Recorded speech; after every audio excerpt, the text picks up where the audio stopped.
rabbil alamin wa bihi nasta'inu ala umuri dunya waddin wassalatu wassalamu ala asyrafil anbiya'i wal mursalin sayyidina wa maulana Muhammadin wa ala alihi wa sahbihi ajma'in amma ba'd. Subhanaka la ilma lana illa ma 'allamtana innaka antal alimul hakim wa tub alaina innaka antat tawwabur rahim. Rabbi shrah li sadri wa yassir li amri wahlul 'uqdatam min lisani yafqahu qawli. Raditu billahi rabba wa bil islami dina wa bi Muhammadin nabiyya wa rasula. Rabbi zidni ilma warzuqni fahma. Allahumma inna nas'aluka ilman nafi'a wa rizqan halalan tayyiba wa amalan mutaqabbala. Allahumma ftah alaina futuhal arifin wa alhimna rushdaka ya rabbal alamin.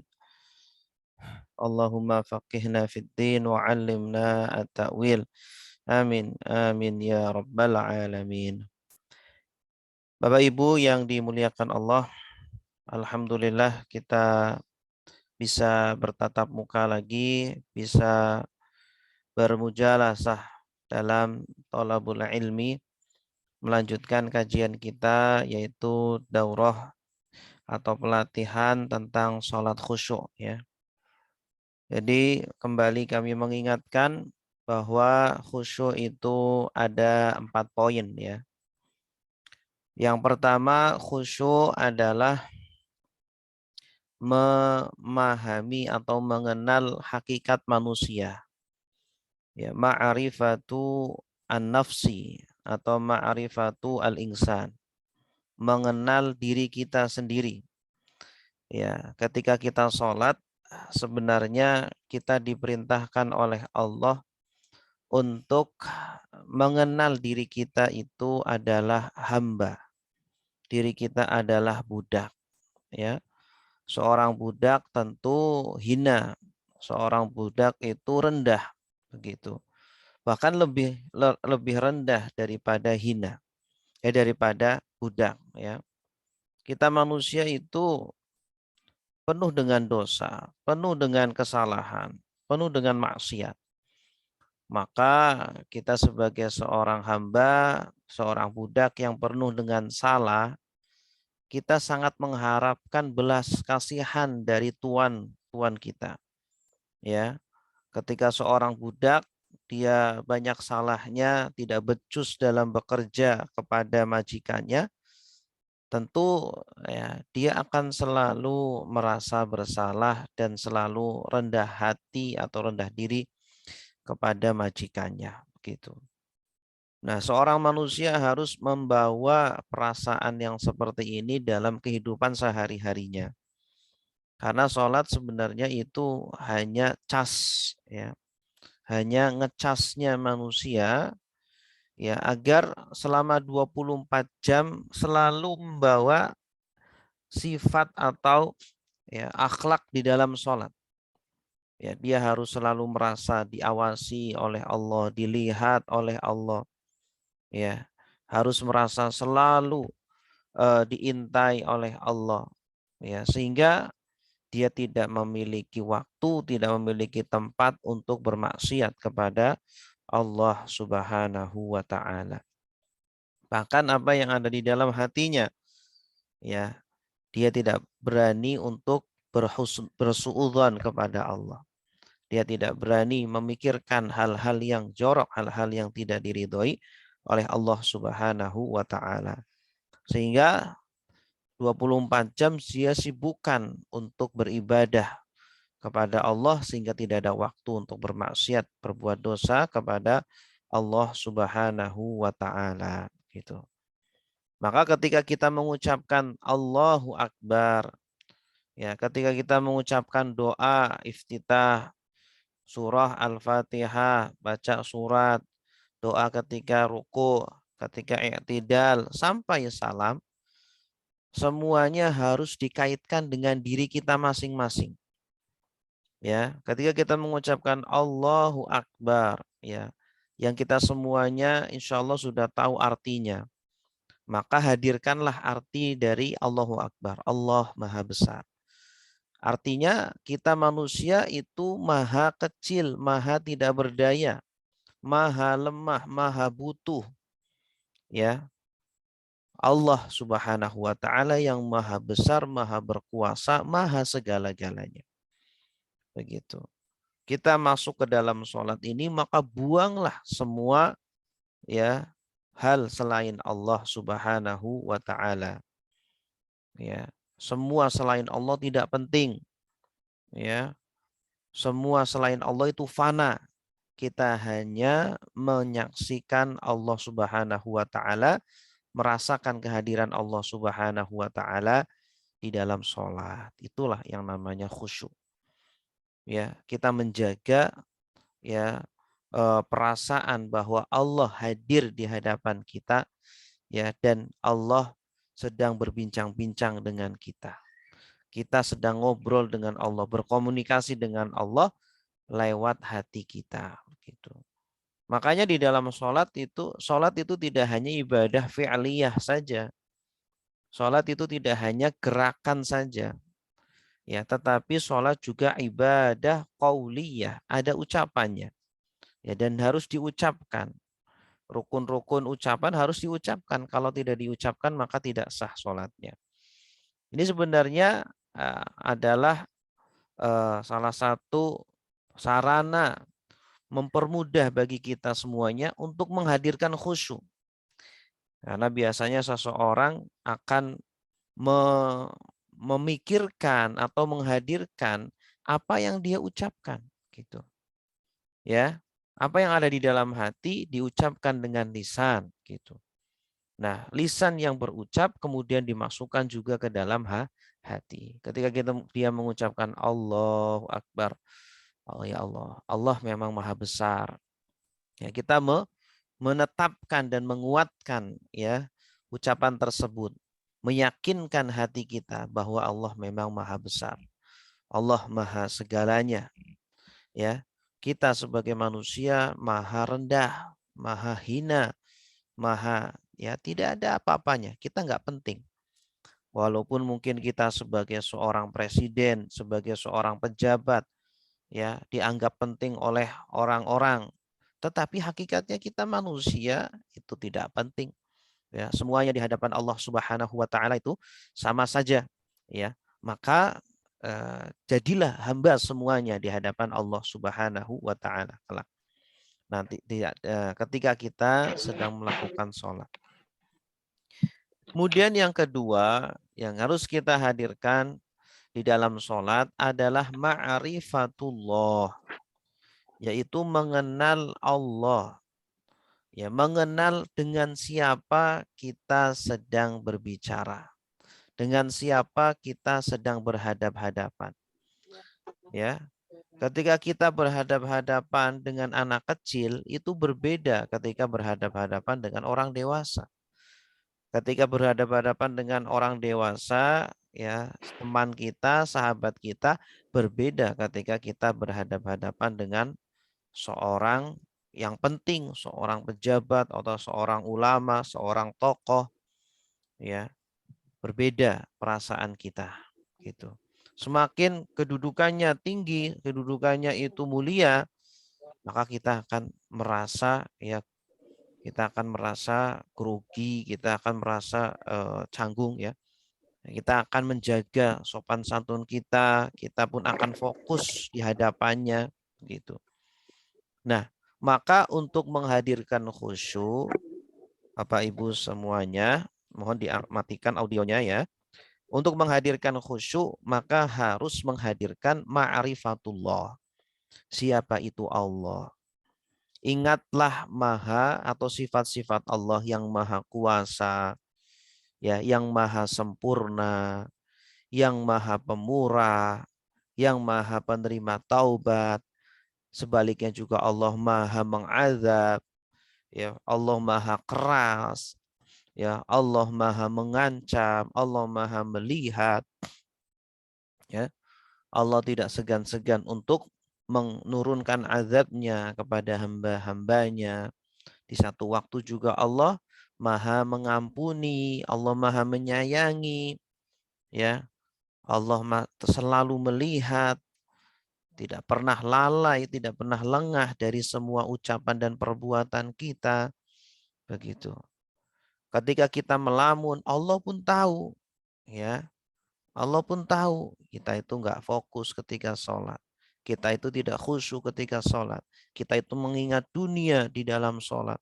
Kita mengingat hal-hal yang kotor di dalam sholat. Begitu. Ya, seandainya kita di hadapan orang saja, di hadapan manusia saja, kita sedang ngobrol, perkaranya adalah perkara penting, atau kita sedang rapat ya bersama pimpinan, para direktur, ya.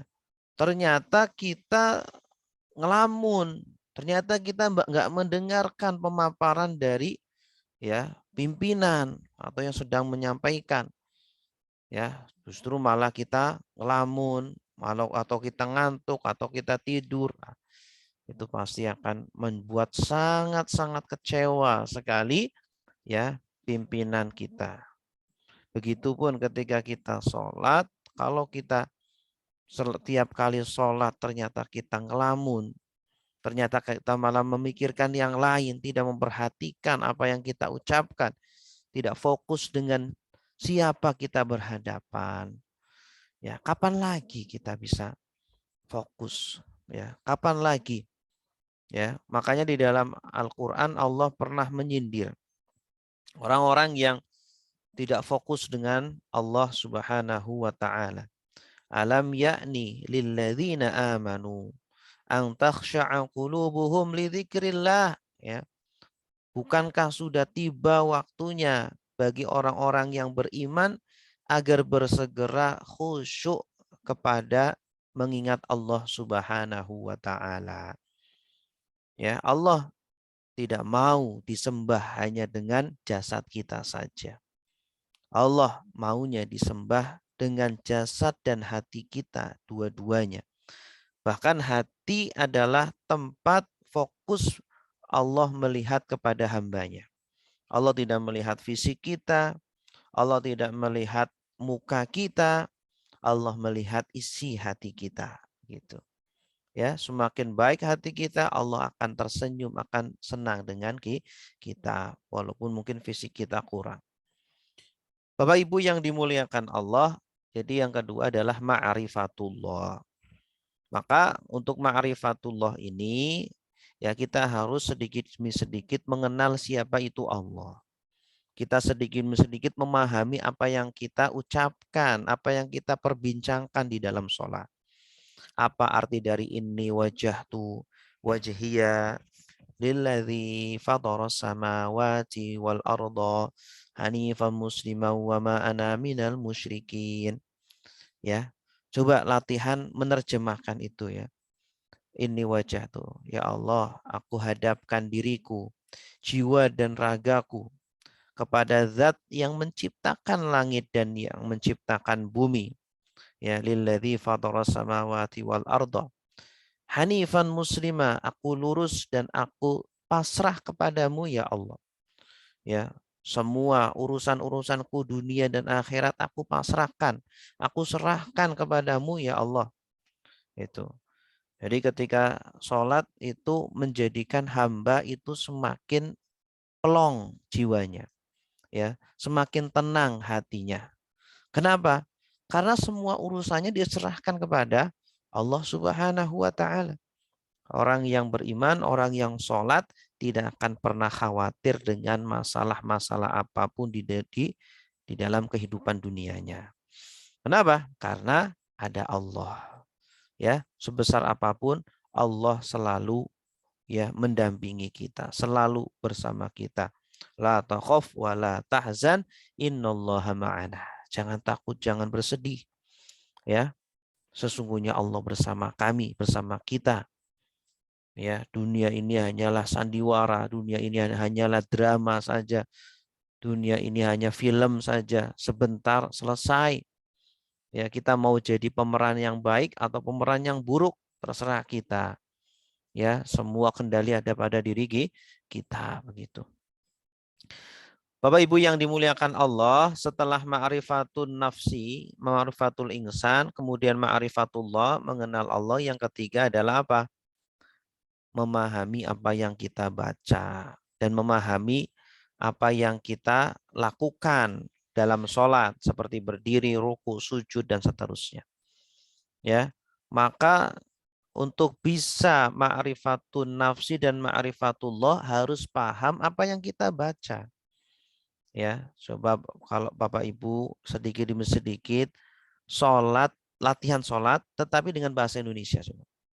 Ya, ini bukan sholat tapi latihan sholat khusyuk dan hadirkan makna tersebut. Ya, seumpama saja ya, saya mencontohkan saja. Allah Maha Besar. Ya, sambil mengucapkan Allah Maha Besar, hadirkan makna dari Allah Maha Besar tersebut. Ya, hadirkan maksud, ya, hadirkan tadabur dari Allah Maha Besar. Ya, artinya kita membuang semua kesibukan-kesibukan yang tidak penting selain Allah. Selain Allah tidak penting. Ya, pekerjaan kita singkirkan dulu, masalah bisnis kita singkirkan dulu, masalah keluarga kita singkirkan dulu, masalah semuanya kita singkirkan dulu. Hanya Allah saja yang maha besar, maha penting, maha berkuasa. Ya, toh Allah hanya meminta sebentar saja, hanya 5 menit saja. Allah maha besar. Gitu. Ya. Kemudian kita ucapkan doa iftitah ya. Ada yang Allahumma ba'id, silakan boleh. Ya Allah, jauhkanlah diriku dan dosa-dosaku sejauh antara timur dengan barat ya Allah. Jauhkan diriku dari dosa, dari maksiat. Ya, artinya jangan sampai saya tercemplung, jangan sampai saya tergoda untuk melakukan maksiat tersebut. Jadikanlah diriku berada di lingkungan yang baik, memiliki sahabat-sahabat yang baik, memiliki keluarga yang baik, sehingga saya terjaga dalam kebaikan ya Allah. Allahumma ba'id baini wa baina khotoya ya. Ya, kama ba'adta bainal masyriq wal maghrib. Ya Allah, sucikanlah diriku dari dosa-dosa. Sucikanlah diriku dari maksiat-maksiat. Karena manusia berusaha tetapi Allah yang menakdirkan. Mungkin saya sudah berusaha berbuat maksiat, tetapi tetap saja saya terjatuh dalam dosa. Ya Allah, ampunilah, sucikanlah diriku, ya, cucilah noda-noda yang ada pada hatiku ini. Karena hati ini ketika tertutupi dengan noda-noda dosa dan maksiat, menjadikan seorang hamba berat untuk melakukan ibadah-ibadah. Ya, menjadikan seorang hamba tidak bisa menikmati manisnya bermunajat dengan Allah Subhanahu wa taala. Padahal hati ini fungsinya adalah untuk mengingat Allah. Kenikmatan tertinggi hati adalah ketika dia bisa bermesra-mesraan, bermunajat dengan Allah Subhanahu wa taala. Ya. Tetapi ketika kita tidak bisa bermesra-mesraan, bernikmat-nikmat ya dengan Allah di dalam berzikir, tidak bisa meneteskan air mata kita, rindu kita kepada Allah, ya, takut kita terhadap siksaan Allah, sayangnya cintanya kita kepada Allah karena Allah telah memberikan nikmat-nikmat yang begitu banyak, nikmat penglihatan, nikmat nafas, nikmat pengucapan, nikmat pendengaran, nikmat gerakan, nikmat-nikmat umur dan seterusnya, nikmat yang begitu banyak yang tidak bisa kita hitung. Seharusnya itu menjadikan kita sangat-sangat cinta kepada Allah Subhanahu wa taala. Nah, hadirkan itu Bapak Ibu semuanya ya. Saya ingin Bapak Ibu praktek ya, masing-masing mempraktekkan ya apa yang difahami ketika sholat. Coba di-Indonesiakan atau kalau tidak bisa di-Indonesiakan di bahasa daerahkan. Ustadz, saya bisanya bahasa Jawa. Ya udah, enggak apa-apa pakai bahasa Jawa. Ya. Pakai bahasa Jawa enggak apa-apa, pakai bahasa Sunda enggak apa-apa, bahasa apapun. Silakan, hanya untuk latihan saja ya. Allahu akbar kabiro. Ya Allah, Engkau Maha besar. Walhamdulillahi katsiro, dan segala puji ya Allah hanya milik-Mu ya. Wa subhanallahi bukratan wa asila. Ya Allah, Engkau maha suci, sesuci-sucinya. Hadirkan itu. Ya, ketika kita sebutkan bahasa Indonesianya pasti masuk ke dalam hati, sedikit atau banyak. Ya, nah, ketika hanya sedikit yang masuk ke dalam hati, perdalam makna tersebut. Apa maksud dari Allahu Akbar? Apa maksud dari Allah Maha Besar? Apa maksud dari Maha Suci? Maha apa? Segala puji bagi Allah.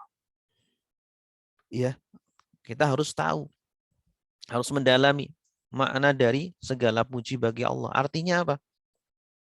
Allah lah zat yang paling terpuji. Allah lah sumber dari pujian-pujian.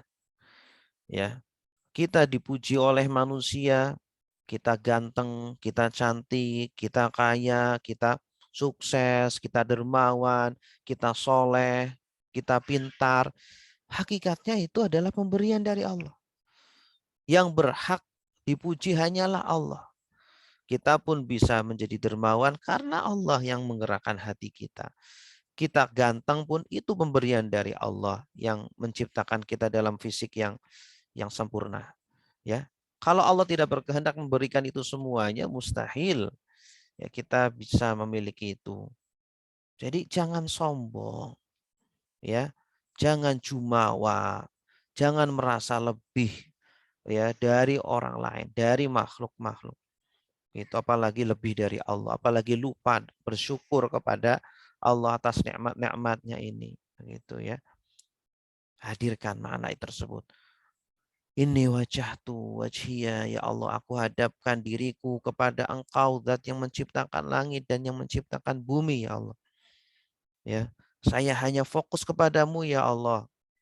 Kita dalam kehidupan sehari-hari kan selalu fokus dengan apa yang menurut kita penting, apa yang memberikan kebahagiaan dalam kehidupan kita. Ya, orang kan seperti itu, fokusnya dengan sesuatu yang penting bagi dia. Menurut dia dunia adalah penting, maka dia fokus dengan dunia. Menurut dia ilmu adalah penting, dia fokus dengan ilmu. Menurut dia jalan-jalan adalah penting, dia fokus dengan jalan-jalan. Nah, seorang muslim sejati di dunia, dia paham betul bahwa di dunia ini bukan tujuan utamanya. Bukan tempatnya untuk bersenang-senang. Bukan tempatnya untuk bersantai-santai. Ya, di dunia ini adalah tempatnya untuk fokus hanya untuk Allah, mengabdikan diri untuk Allah. Ya, waktu yang singkat gunakanlah sebaik-baiknya untuk mengabdi kepada Allah, beribadah kepada Allah, agar Allah selalu mengakui kita sebagai hambanya, ya, agar Allah senang dengan kita, agar Allah ridho dengan kita, begitu. Ya, seorang orang tua ketika melihat anaknya nurut, anaknya selalu hormat, anaknya selalu patuh kepada orang tuanya, yang setiap hari orang tuanya ngasih uang, ngasih makan, minum, tempat tinggal, ya, ngasih obat, ayo ngajak jalan-jalan. Orang tua akan bangga, akan ridho, senang begitu ya. Orang tua pun seperti itu. Ketika anaknya baik, walaupun anaknya tersebut tidak bisa membalas dengan harta yang mungkin kalau dihitung mungkin orang tua sudah memberikan miliar-miliar uang ya untuk menghidupi dari mulai proses kelahiran sampai dewasa. Itu orang tua tidak mengharapkan balasan, ya. Orang tua hanya ingin melihat anaknya anak yang berbakti, anak yang soleh, anak yang sukses, sudah itu aja. Nah, Allah pun sama. Allah ketika melihat kita semuanya, Allah tidak mau, tidak ingin dibalas nikmat-nikmat itu. Allah tidak butuh uang.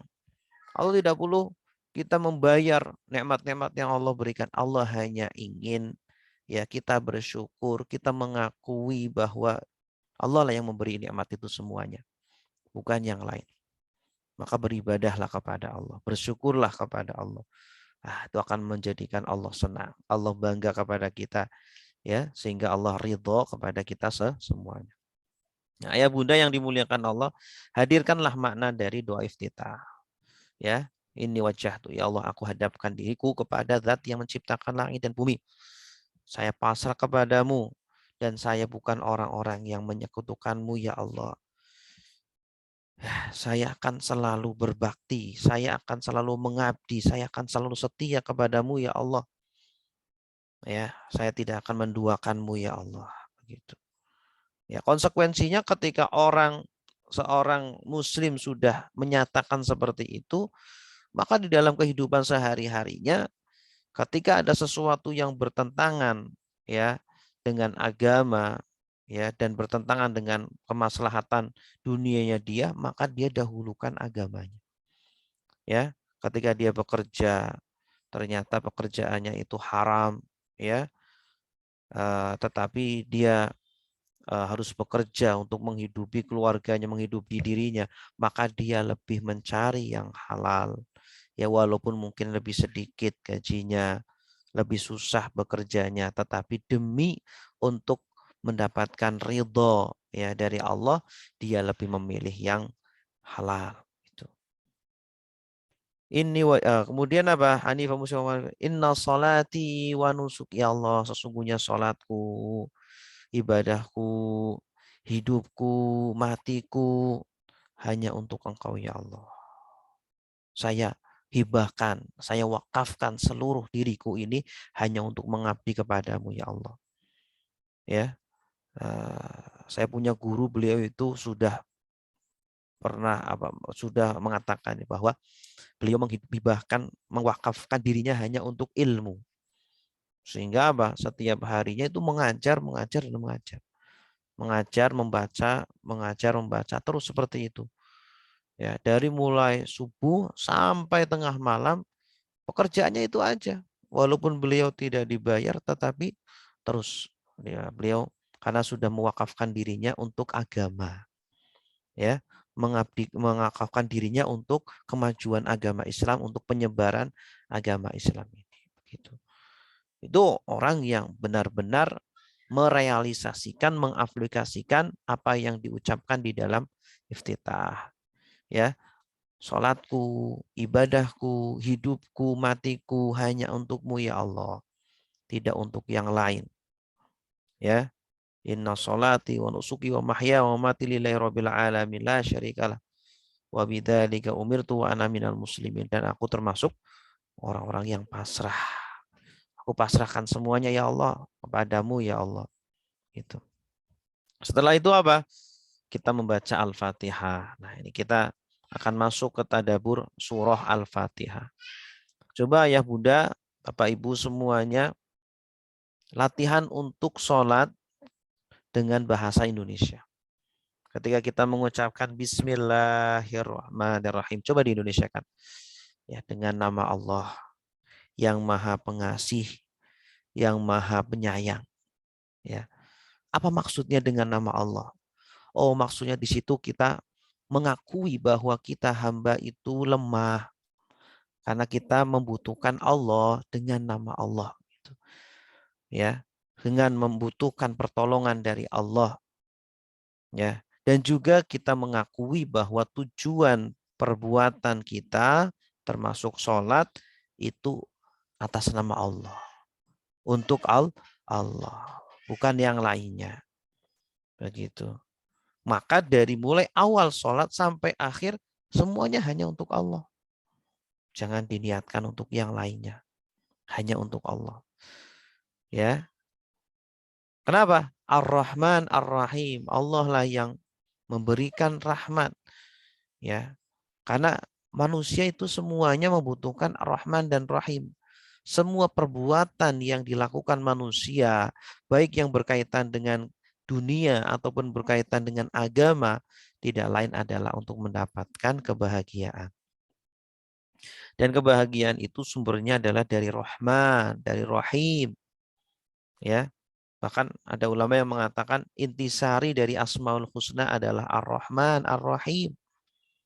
Ya, makanya basmalah ya menggunakan dua Asmaul Husna ini, padahal Asmaul Husnanya Allah masih banyak. Kenapa tidak menggunakan Bismillahis-Sami'il Basir, Bismillahil Azizil Ghaffar? Kenapa enggak yang lain? Karena ternyata inti dari ajaran Islam ini adalah Ar-Rahman Ar-Rahim. Ya, saling menyayangi, saling mengasihi, saling mengayomi, begitu. Nah, maka kita sebagai seorang hamba sangat membutuhkan rahmah, membutuhkan ayoman, membutuhkan nikmat anugerah dari Allah. Maka kita seorang hamba harus selalu tahu diri, ya. Ketika Allah sudah memberikan rahmanya, memberikan anugerahnya, rizkinya, jangan lupa. Jangan seperti kacang yang lupa akan kulitnya, ya. Siapa yang menciptakan kita, siapa yang membesarkan kita, siapa yang mencerdaskan kita, siapa yang memberikan kehidupan kepada kita.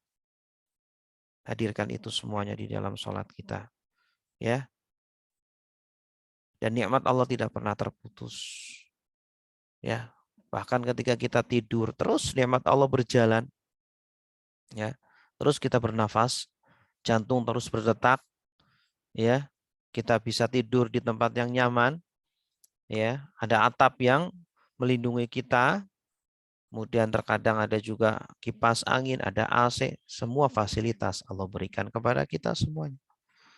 Ya, maka janganlah lupa terhadap Allah. Jangan seperti kacang yang lupa akan kulitnya. Kemudian yang kedua, kita mengucapkan alhamdulillah. Apa artinya?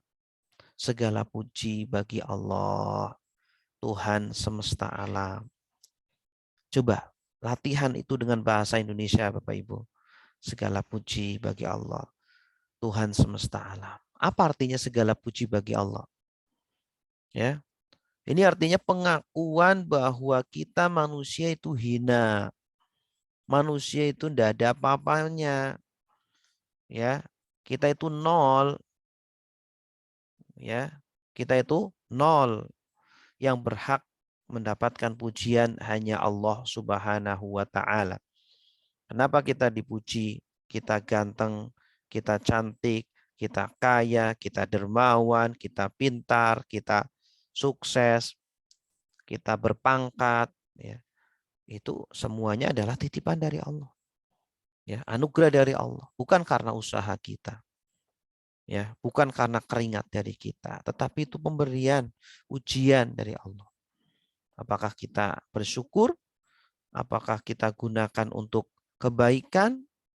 Ya, harta yang sudah kita miliki apakah bermanfaat bagi orang lain atau hanya untuk diri kita saja? Ya.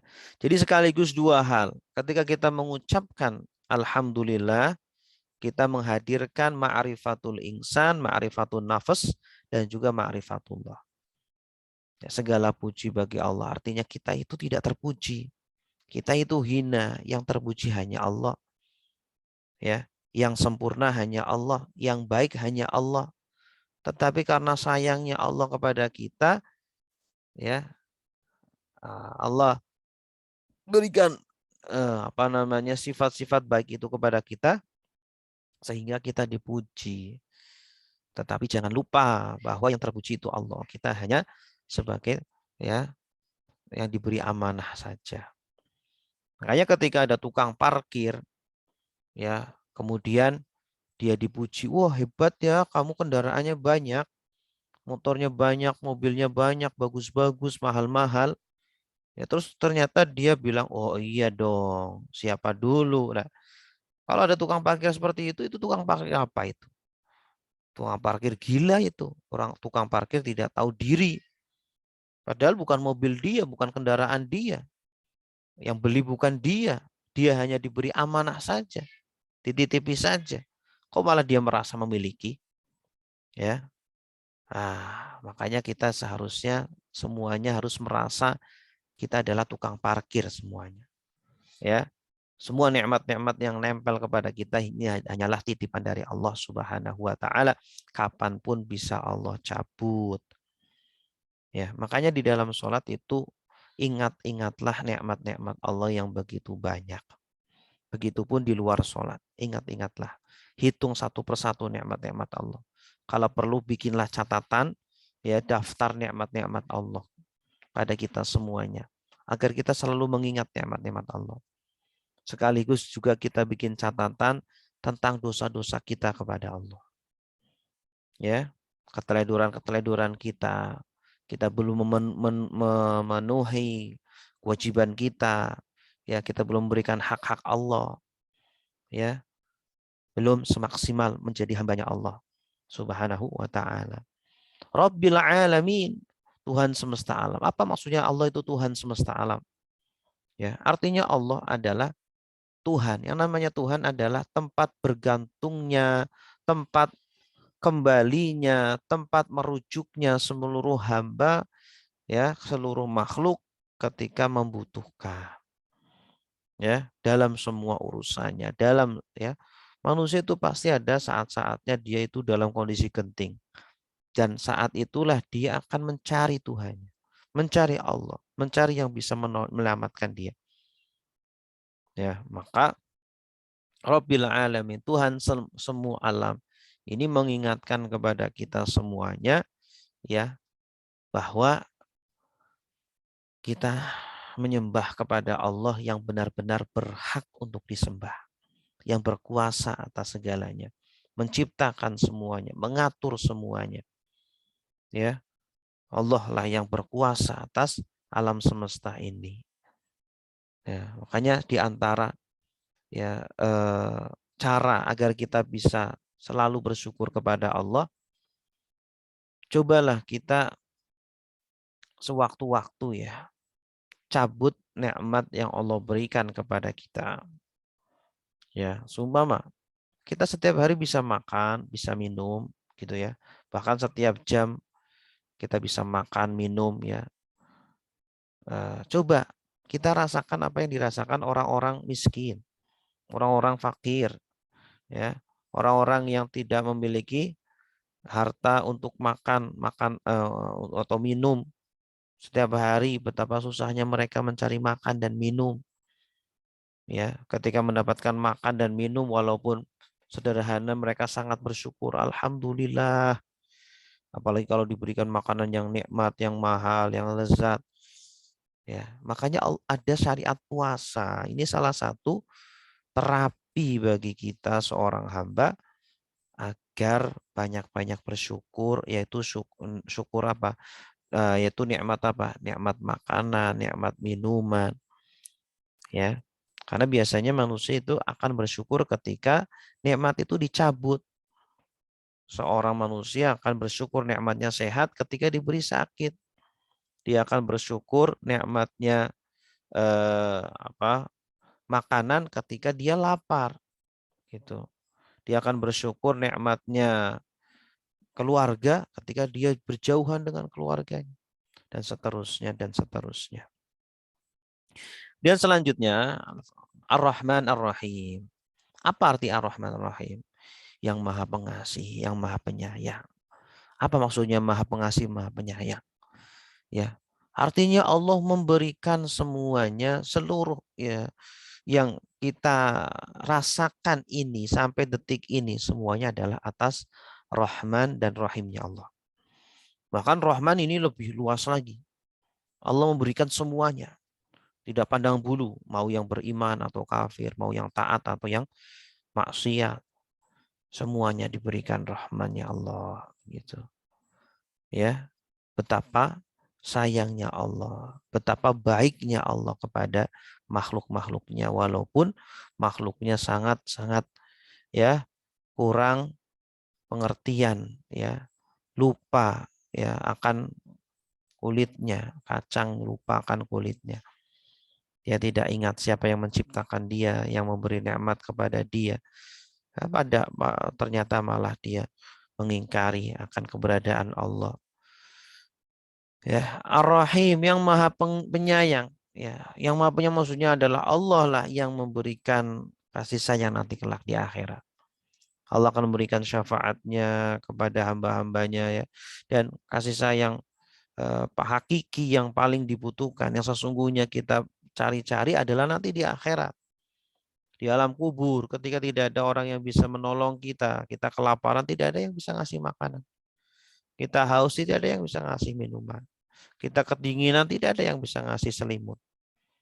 Ya, yang hanya bisa memberikan kita, ya, kebutuhan kita hanyalah Allah Subhanahu wa taala. Kalau di dunia kita tidak punya makanan, mungkin bisa minta kepada kepada keluarga, kepada tetangga atau sahabat. Tapi kelak nanti di akhirat siapa? Ya.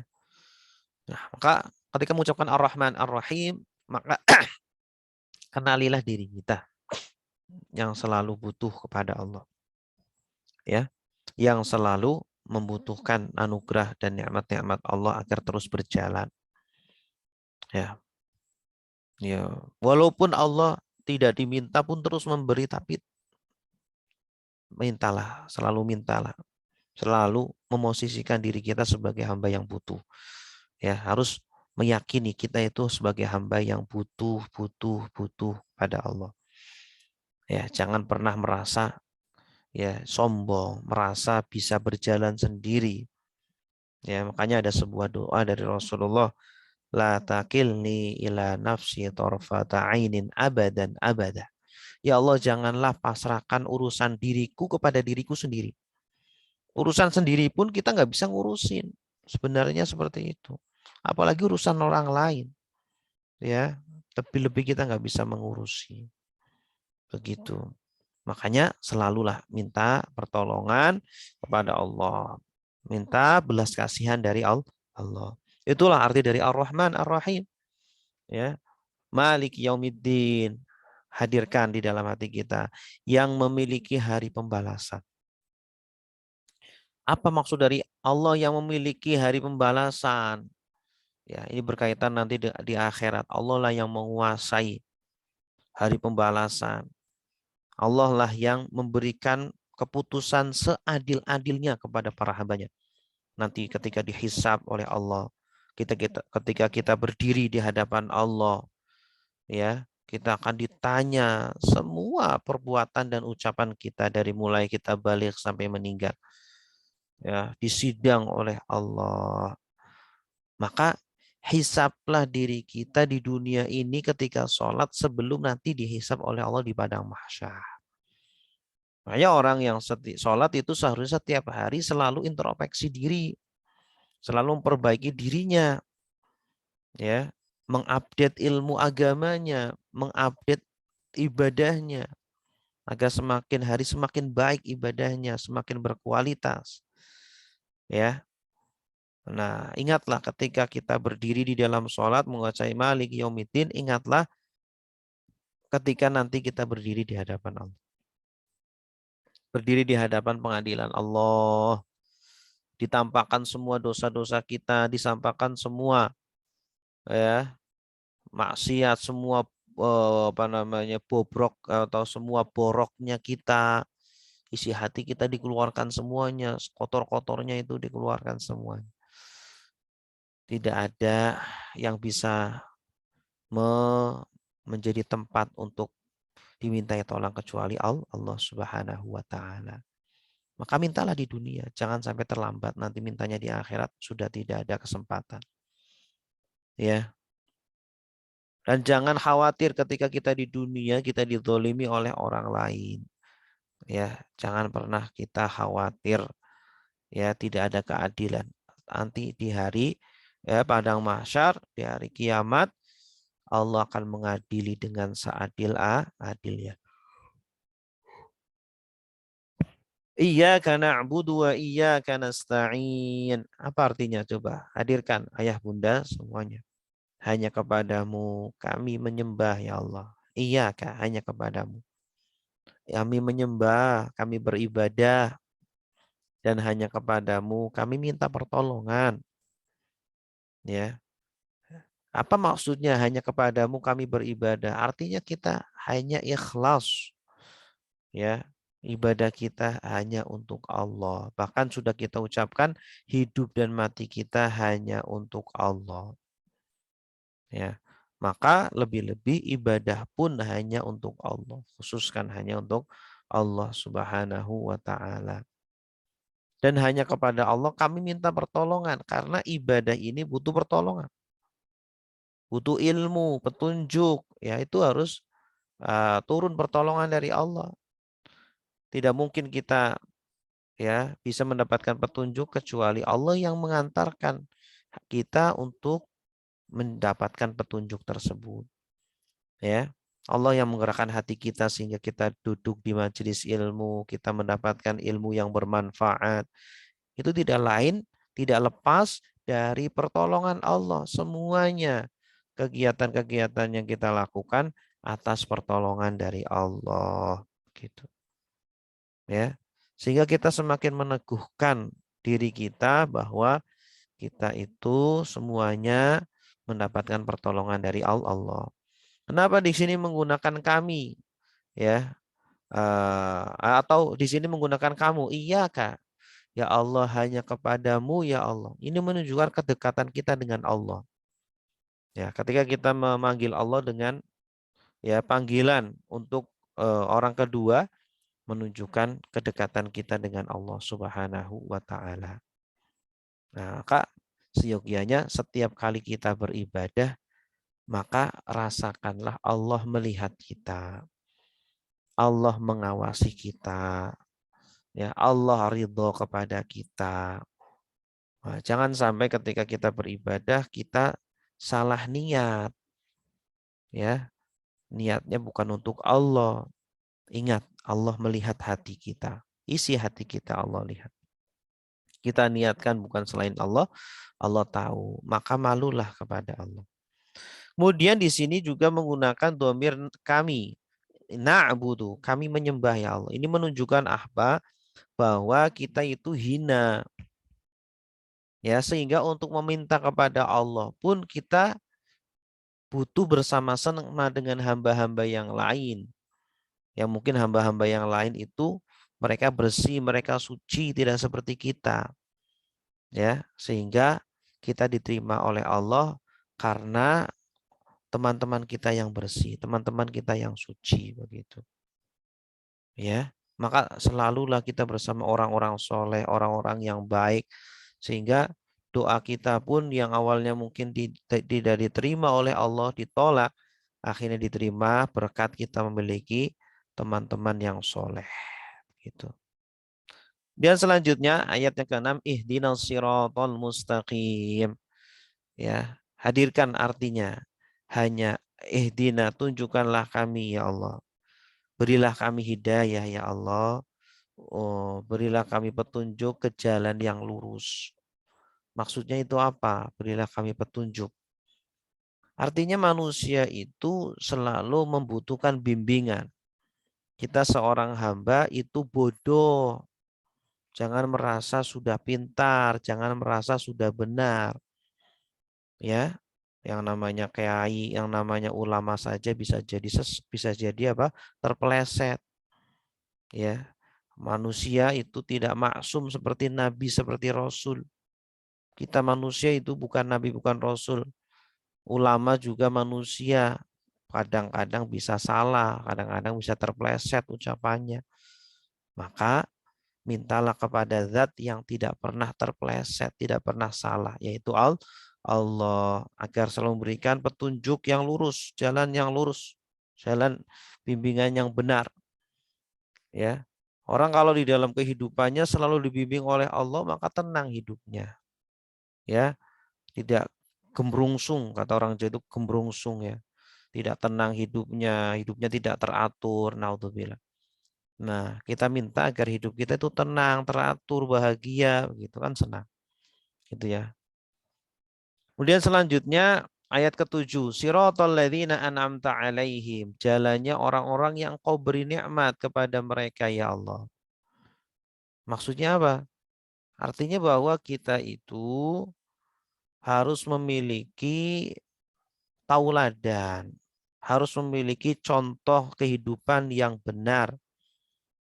Ya, kita butuh guru, kita butuh pembimbing yang bisa menuntun kita ke jalan yang benar.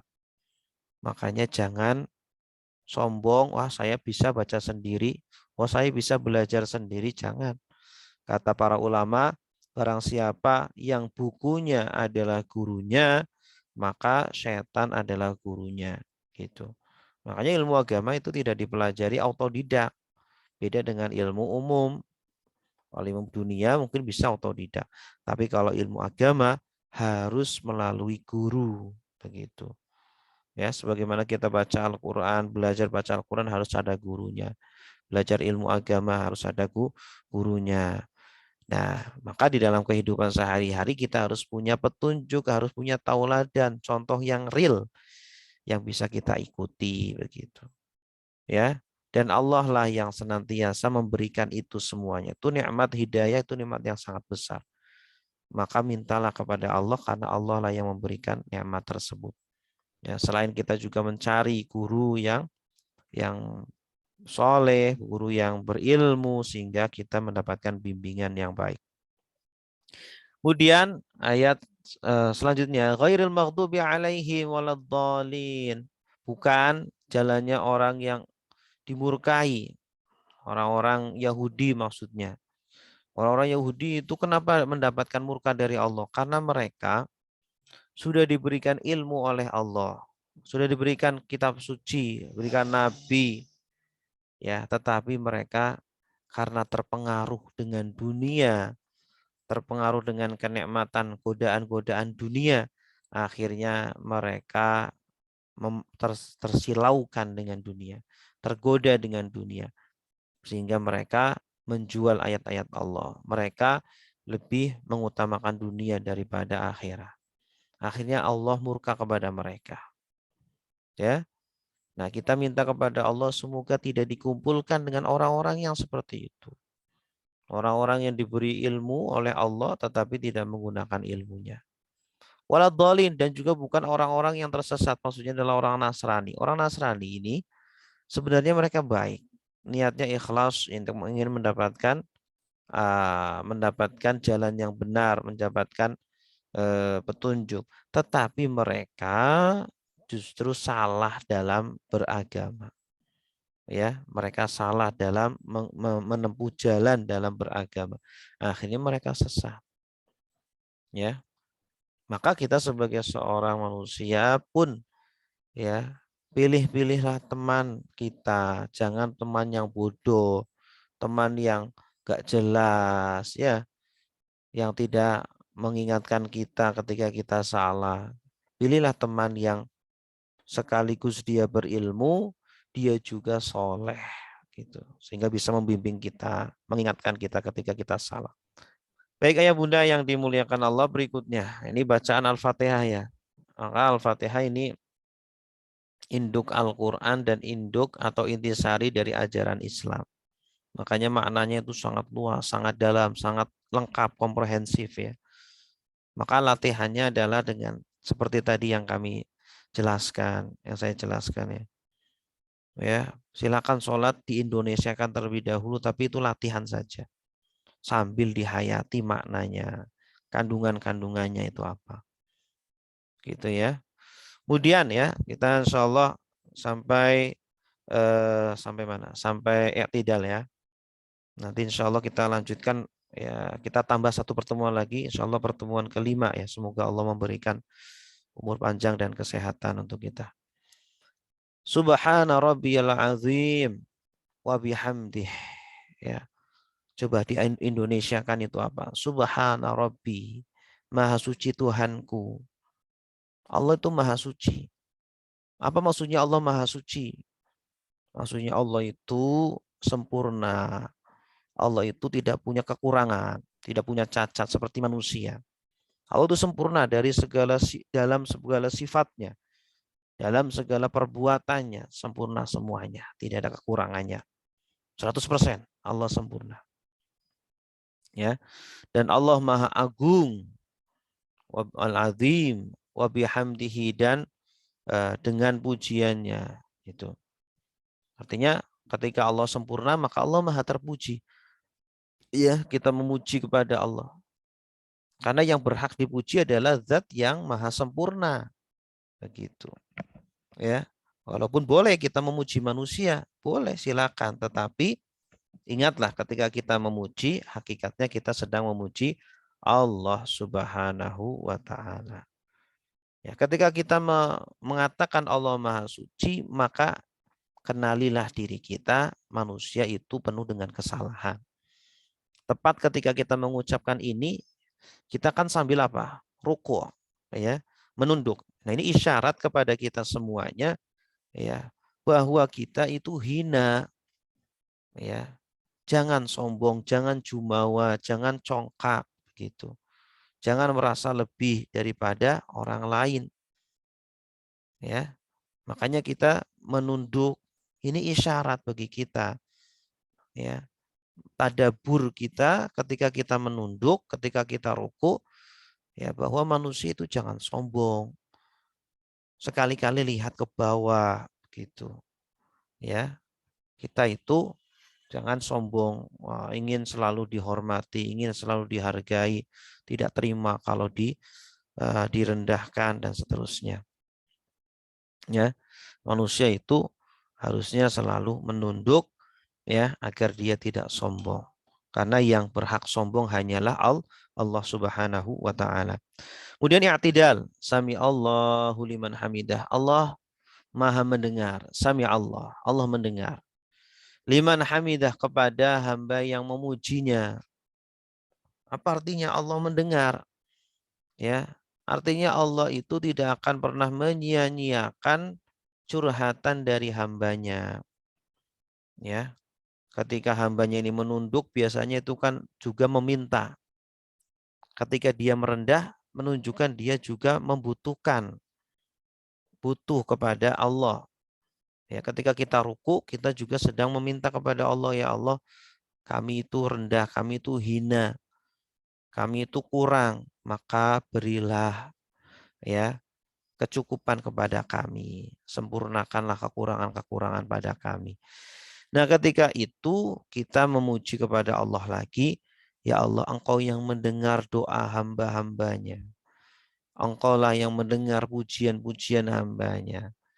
Ya, ketika sudah dipuji dan Allah mendengar, pasti Allah tidak akan menyia-nyiakan hambanya. Walaupun sebenarnya Allah pun maha tahu dengan isi hati hambanya. Tanpa kita mengucapkan Allah pun tahu. Tapi Allah butuh pembuktian. Allah butuh pernyataan dari hamba agar mengucapkan itu. Allah senang mendengar hambanya ketika merintih. Mendengar hambanya ketika memuji Allah. Gitu. Dan juga menunjukkan kepada kita jangan pernah putus asa. Kalaupun doa belum dikabul, belum diijabah, kita sudah bertahun-tahun seumpama ingin punya anak, tapi belum juga punya anak. Jangan bersedih. Kita punya hajat tertentu belum dikabulkan oleh Allah. Jangan menyerah. Tetaplah berada di dalam koridor kebaikan untuk bersabar dan kalau perlu selalu ridho dengan semua kehendak Allah. Ya, kalau masih belum bisa ridho, ridho itu artinya legowo, sama saja antara dia itu mendapatkan nikmat atau sebaliknya, dia sama aja, merasakan sama saja. Itu ridho, makom sangat tinggi. Ya, makom yang sangat tinggi. Kalau kita bisa ridho terhadap semua qada dan qadar Allah, Allah akan ridho kepada kita. Ya. Tetapi kalau kita belum sampai ke makom ridho, setidaknya di bawahnya yaitu makam sobar, makam bersabar. Ya, kedudukan kita bersabar terhadap semua kehendak ya dan takdir Allah Subhanahu wa taala. Bersabar walaupun dongkol ya. Ingin sekali dia itu marah, ingin sekali dia itu melakukan yang haram, tetapi dia bersabar, maka dia juga dalam kondisi baik ya. Allah akan membalas dengan balasan yang sangat besar kepada orang-orang yang bersabar. Kemudian selanjutnya Rabbana lakal hamdu mil as-samawat atau mil us-samawati wa mil'ul ardi wa mil'u ma syi'ta min syai'in ba'du. Artinya, Rabbana wahai Tuhan kami Allah bagimu segala puji lakal hamdu yang memenuhi seluruh langit-langit dan bumi dan memenuhi apa yang engkau kehendaki. Masya Allah. Jadi pujian Allah tidak ada batasnya. Ya, kekuasaan Allah tidak ada batasnya. Ya, sedangkan kita ya kepujian kita itu terbatas. Sepintar-pintarnya kita masih ada orang yang lebih pintar dari kita. Sekaya-kayanya kita masih ada yang lebih kaya. Seganteng-gantengnya kita masih ada yang lebih ganteng. Ya, maka jangan pernah jumawa, jangan pernah sombong. Ya, tetapi jadilah hamba yang tawadhu, hamba yang merendah, ya, hamba yang bersyukur, hamba yang selalu mengingat dosa-dosanya dan mengingat nikmat-nikmat Allah Subhanahu wa taala. Baik, ayah bunda yang dimuliakan Allah, demikian yang bisa kami sampaikan. Masih ada waktu ya, sekitar 12 menit. Insya Allah kita nanti akan nambah satu pertemuan lagi. Semoga Allah berikan panjang umur ya, karena belum selesai tadabbur kita. Nah, kita gunakan waktu 12 menit bagi Bapak Ibu yang ada pertanyaan, kami persilakan. Wallahu a'lam bishawab. Silakan.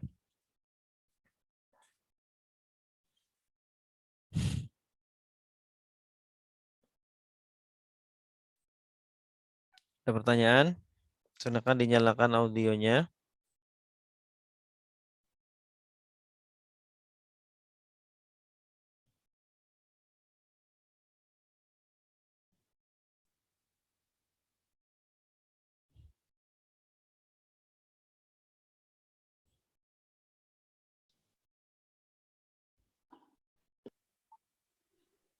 Sebaiknya seperti gimana ya Ustaz ya? Maksudnya karena kita lagi baca ini Al-Fatihah katakanlah ya, ada satu kalimat yang kita masih belum memahami banget ya untuk menyerapi artinya gitu. Tapi karena kita sedang sholat berjamaah, sudah terburu untuk harus bergerak ke tahap selanjutnya, itu gimana Pak Ustaz? Terima kasih, itu aja. Iya. Assalamualaikum. Jadi ketika di dalam sholat, mungkin kita entah ada bacaan yang kita tidak pahami, maka apa yang kita lakukan?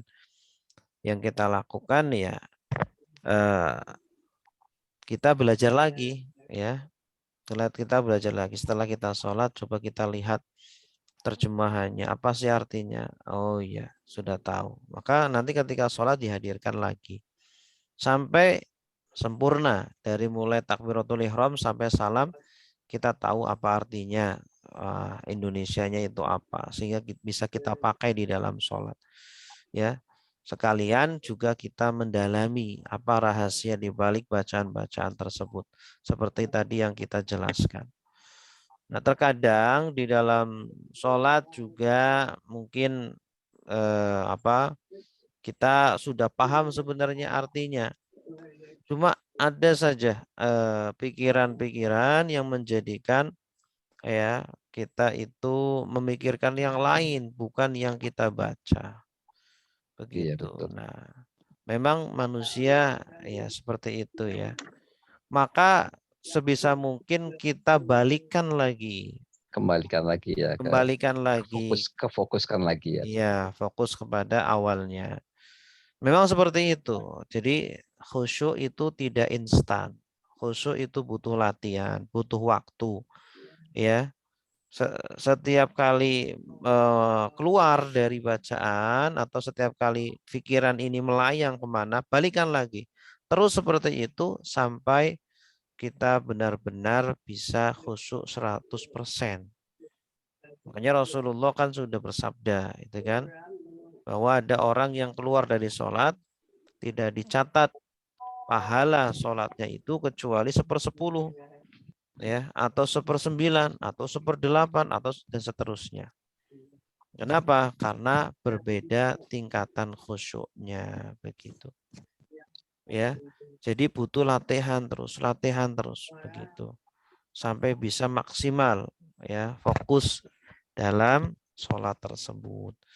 Sehingga hatinya ini sudah tertata begitu. Kita dalam masalah dunia saja kan seperti itu ya. Orang kalau ya beginner ya, pemula, newbie, itu kan beda dengan orang yang sudah advance ya, dia itu sudah pakar, sudah ahli, itu beda. Tingkat konsentrasinya, tingkat fokusnya begitu itu beda ya kan. Nah, untuk mencapai tingkat yang seperti itu kan butuh latihan yang berkali-kali. Orang yang main badminton, yang memain bulu tangkis itu tingkat fokusnya sudah sangat tinggi, bahkan sudah menjadi refleks. ya, sudah menjadi refleks. Nah, makanya kalau kita ingin sholat, refleks langsung ya, ketika Allahu Akbar langsung mengingat Allah, langsung otak kita jalan ya, menghadirkan Allah seperti kita sedang ngobrol dengan Allah. Nah, itu adalah butuh latihan yang terus menerus. Coba hadirkan Allah ya, coba hadirkan kita sedang berbincang-bincang dengan Allah, karena di dalam sholat itu semuanya penuh dengan ucapan-ucapan. Kalau kita renungkan, ternyata sholat itu ibadah yang tidak pernah ada diemnya ya. Atau kalau nggak diem, kalau nggak berbicara, kita mendengar ya. Tapi kalau kita sholat munfarid sendirian, itu semuanya adalah bacaan ya, dari mulai Allahu Akbar, kemudian baca iftitah, baca Al-Fatihah, baca surat, semua gerakan kita ada bacaan-bacaannya. Ya, diamnya hanya ketika apa? Hanya ketika sela-sela tertentu, itu pun diamnya hanya sebentar. Ya, diamnya itu pun dianjurkan untuk untuk berzikir juga, begitu. Nah, itulah sholat. Makanya jangan pernah kemudian kita tertarik oleh setan ya. Setan mengajak kita untuk pikiran kita melayang ke sana kemari. Tarik lagi ya. Kalau ketarik sama setan gitu, atau tertarik oleh hawa nafsu kita. Itu. Wallahu alam. Seperti itu, Pak. Oke, terima kasih Ustaz.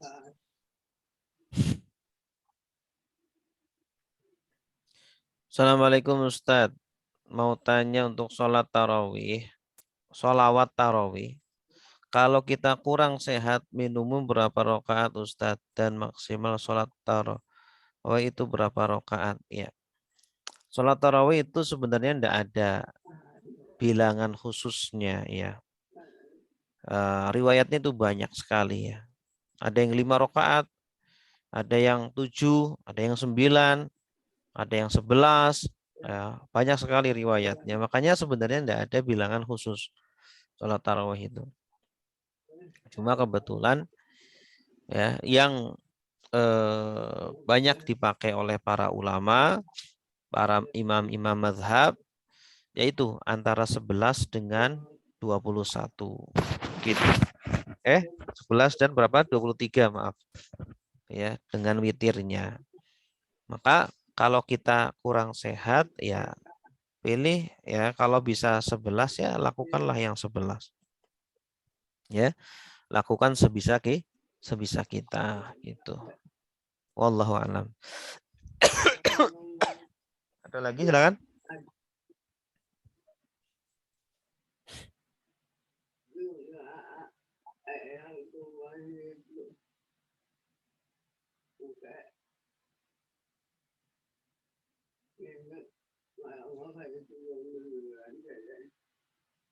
Silakan Pak Wagio, angkat tangan. Audionya dinyalakan, Pak.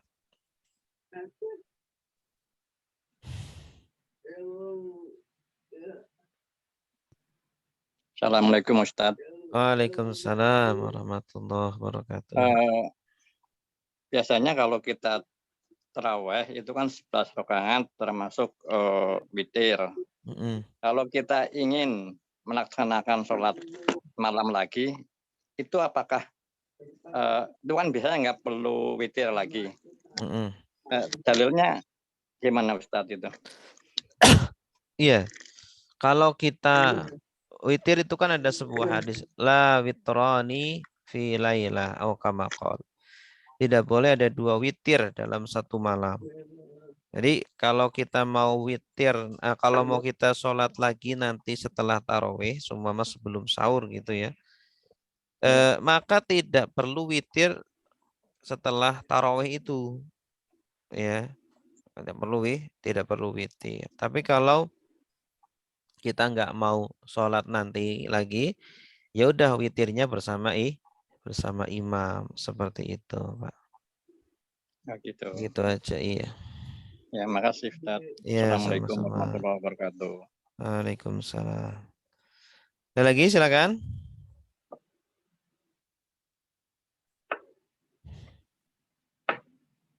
Baik, sepertinya tidak ada ya. Alhamdulillahirabbil alamin. Semoga kita semuanya diberikan kesehatan, diberikan panjang umur, berikan khusyuk di dalam ibadah-ibadah kita. Amin ya rabbal alamin. Mari kita tutup dengan doa kafaratul majlis. Subhanakallahumma wa bihamdika asyhadu an la ilaha illa anta astaghfiruka wa atubu ilaik. Wassalamualaikum warahmatullahi wabarakatuh.